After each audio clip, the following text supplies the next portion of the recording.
Alvin Bragg, how dare you? How dare you indict a former president of the United States of America? How dare you indict the man who sat in a chair once occupied by George Washington, Thomas Jefferson, Abraham Lincoln, Franklin Roosevelt, and Ronald Reagan? How dare you demean the office of the president? How dare you establish the precedent that whenever you lose an election in the United States, you might end up in jail on whatever pretext a partisan prosecutor can find or invent? How dare you turn us into a banana republic?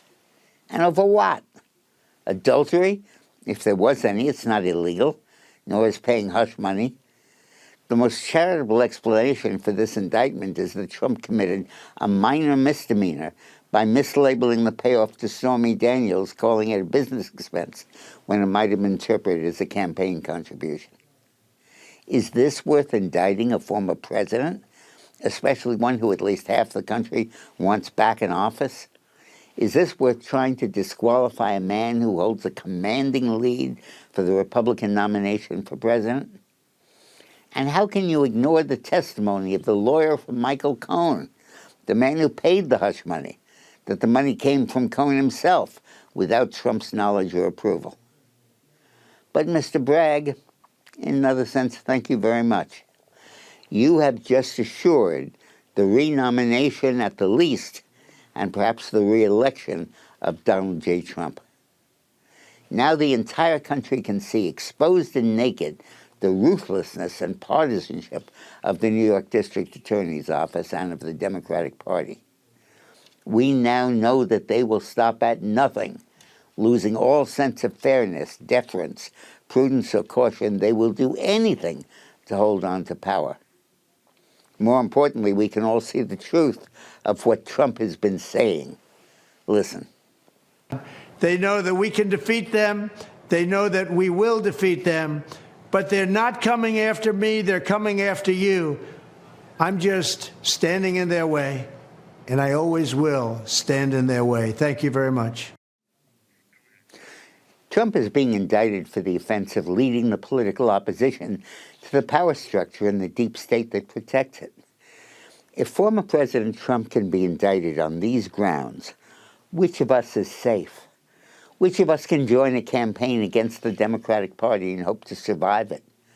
Which of us can exercise free speech or free press without expecting dire consequences? Trump's anger and outrage mirrors what we all feel under Biden.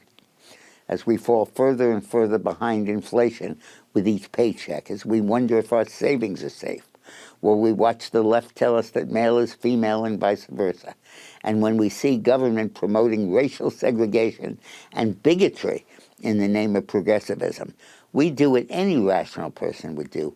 We get outraged. When he first burst on the political scene, Trump was far in advance of where most of the voters stood. His anger at the deep state seemed excessive, and his dissatisfaction with so many of the people he initially appointed seemed quarrelsome or even petty. But events have caught up with Trump's opinions. The ideas we once considered beyond the pale now seem perfectly reasonable in light of our collective recent experience. Trump no longer appears off the deep end when he rails about the Washington swamp. He seems instead to be accurately describing those who continue to persecute him, seeking to oust him from politics. After our experience with crazy, nutty, wild overspending and the inflation it's caused, we realized how right Trump was in ranting about government waste and corruption. His warnings about those who fail to stand up for America ring true as we learn more about Biden's relations with China, that can be called corrupt in their most favorable light and treasonous from a less charitable perspective. Well, once he seemed the bully on the international stage, we now see the tigers Trump was holding in check in Moscow and Beijing. Suddenly he seems to have been almost diplomatic and temperate in his warnings. The road has come up to meet the rubber. Donald Trump's once extreme views are now increasingly congruent with our own, and from that congruence comes his power and resilience. No longer does he hold his contempt for rhinos in check. Never used to succeed when he tried anyway. He tells those who can't stand his confrontational style to look at the enemies he's facing and get over it. No longer does he try to moderate his presentation, but effectively labels, mocks, ridicules, and destroys his opponents. And as he does so, his uniqueness becomes more and more apparent each week. Nobody tells it like he does, or says it as plainly as well. And now he's suffering the consequences of his free speech. When will they come for each of us? Most people have to say that they like his achievements.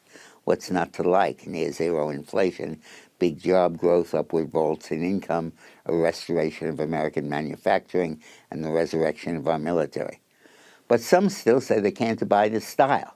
They're like those who applauded General George Patton as he sliced through the Wehrmacht, but criticized his harsh treatment of his own soldiers. He can't pocket the gains, but diss the means. Who among us thinks Kim Jong-un would have restrained his bomb and missile tests had Trump not insisted that he had a bigger button than YouTube buster? How did he prevail in past elections? Well, he called out low-energy Jeb Bush, little Marco Rubio, corrupt Hillary Clinton, and sleepy Joe Biden. To paraphrase former Giants manager Leo DeRocha, nice guys finish last in Washington. It's not a nice place, and only a bull in a china shop like Donald Trump can make it.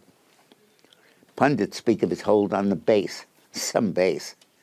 McLaughlin has over 70% of Republicans saying they want him to run and are supporting him now that he has. Remember he lost to Biden in the popular vote by 4 points. Now in the polling, he beats him by 6, a 10-point turnaround. Quite a base, wouldn't you say? And tomorrow's post will only show further expansion of his lead, given this indictment.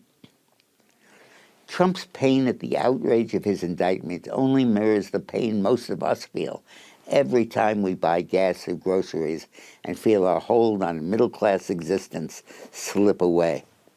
His outrage is but the sequel to our own, as we watch our beloved country go to hell.